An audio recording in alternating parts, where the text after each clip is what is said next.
निवडणूक लढवतोय ती कोणाला पाडण्यासाठी लढत नाहीये. मी निवडणूक लढवतोय ती या परिसराला सुधारण्यासाठी लढवतोय.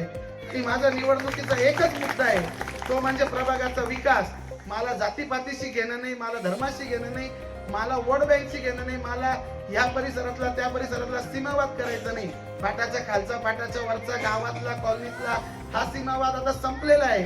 गाव, कॉलनी, पाटाच्या खालचा भाग आपण सर्व एक झालेलो आहोत. आणि जर या प्रभागाचा सर्वांगीण विकास करायचा असेल तर या सर्व गोष्टींच्या बाहेर आपल्याला कुठेतरी जाऊन विचार करावा लागेल. नाहीतर आजही आपण मतदान करतो त्यावेळेस आपण विचार करत नाही, भावनिक होतो. भावनिक होऊन आपण त्याच लोकांना संधी देतो. परत 5 वर्ष पस्तावा करण्याची वेळ आपल्यावर येते.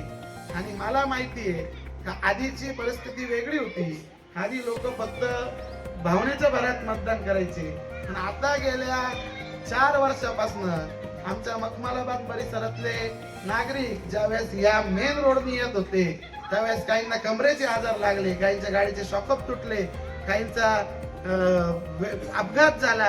आमच्याच एक उदय कॉलनीत राहणारे आमचे एक काका, त्यांचा या रस्त्यावर अपघाती दुर्दैवी मृत्यू झाला. म्हणजे इतकी परिस्थिती. तर तुम्ही एखादं काम करायसाठी जर लोक मरण्याची वाट पाहत असाल तर तुम्ही लोकप्रतिनिधी होण्याच्या लायकीचे नाही आणि तुम्हाला लोकप्रतिनिधी होण्याचा हक्क नाही. यावेळेस आपल्याला एका सुशिक्षित चेहऱ्याला, एका सर्वसामान्य चेहऱ्याला संधी द्यावी लागेल आणि तरच या प्रभागाचा विकास होईल याची मला खात्री आहे.